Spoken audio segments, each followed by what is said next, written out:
All right, hey everybody, thanks for joining me. We're on one of my favorite topics in the world, and that's strains. What strain does what, and let's talk about the strains of Kratom. Right now, if you go on to different people's websites and so forth, you're going to find some 35, 40 different kinds of Kratom, maybe more.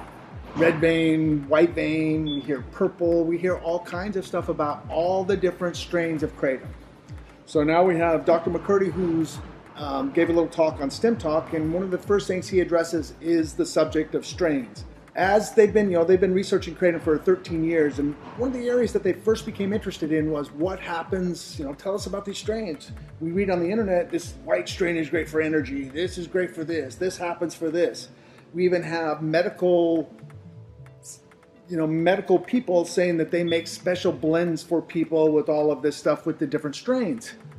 And so Dr. McCurdy addresses it here, where they've been doing this joint study with the University of Sands, Malaysia, where they have people with access to fresh trees all the time. So they started researching and gathering all the different types of strains that they could find and all the differences in trees they could find. They've done chemical analysis. They have measured all the alkaloid contents to see what's what. So let's hear Dr. McCurdy explain.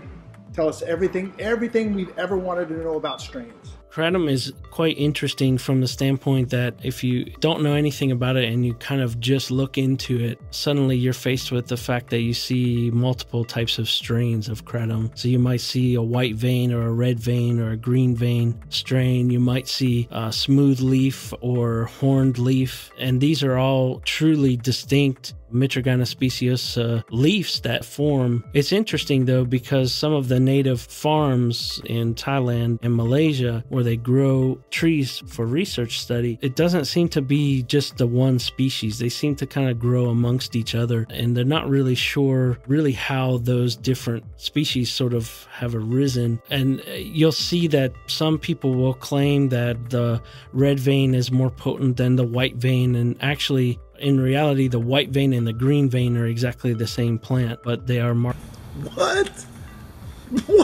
Marketed as two totally different things with different effects. But the red vein has been thought to be a more potent, more stronger producer of whatever effect it is that they're trying to tell you, better analgesic or whatnot. But from the research that we've carried out comparing the different strains and different leaf forms, we really haven't seen much of a difference in their chemical compositions or makeup, and really not even a difference in the ratio of the alkaloids that are in those plants. So it's something that The ratio of the alkaloids does not differ from plant to plant, from strain to strain, red, white, green. It's all basically the same stuff. All of the different strains and all of this stuff, in my opinion, is all marketing terms that we brought to this game here. It's BS. You guys think you feel a difference. It's because the package gets you in that mood. You're subjecting yourself to what you're going to feel, because the Kratom is basically the Kratom. The thing about strains, we've been talking about strains for a long time. We know there is no difference. There is no real difference. Certainly there's going to be some Kratom is going to be a little stronger, or some's going to be a little fresher. But what happens is when it comes in bulk, when a big vendor brings in a bunch of Kratom, what happens is we sort it all out. We lay it out, we look at it, and based on the color, we decide, okay, this darker one, we're going to call that red. We're going to call this light green one, we're going to call this green. We're going to call this white.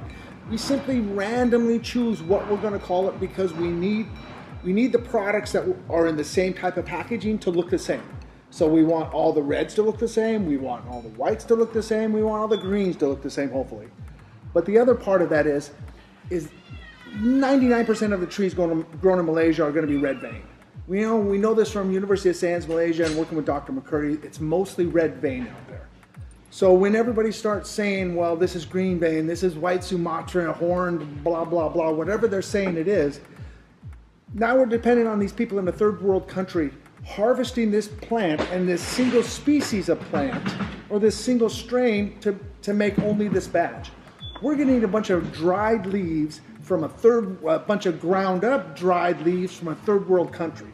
These people bring these to collection points. It all gets ground together. There's zero chance any of us are ever seeing a single strain. It's not going to happen. We're getting a dried version, a dried ground up version. as we're talking about strains, we also got to talk about where people are getting this information. The information about these strains and all of this stuff is coming from, number one, the American markets, but now the Indonesians have access to the American markets via the internet. So we're looking to the Americans are looking to Indonesians because Kratom grows wild in Indonesia. So we're looking to the Indonesians to provide us with information, educate us on this plant that grows wild in your country. The problem is people in Indonesia do not use Kratom. You know, it's not something that they're socially, you know, it's not part of their society, if you will. They don't use Kratom. As we're talking about the people that use Kratom traditionally in Malaysia, southern Thailand, they actually have farms. There are no Kratom farms in Indonesia. There are no farmers in Indonesia. There are, you know, a bunch of hustlers and people that work, and there are definitely people that work in the Kratom industry, but they're not farmers. You know, there are people that go out and pick wild, gather it off the floor of the forest along the rivers, but there are no farmers, there are no farms in Indonesia. People in Indonesia do not use Kratom. And the United States relying on Indonesia for sources of information about Kratom is like relying on the Mexican cartels for information about marijuana. We don't go to them for specific information about CBDs and so forth because they handle bricks and they handle it illegally. It's just a commodity that they transport for money. The same thing with the Indonesians and Kratom. It's just a commodity that they transport for money, that they hustle the image up on the internet and sell it to us wonderful Americans who just can't get enough of anything. Thank you.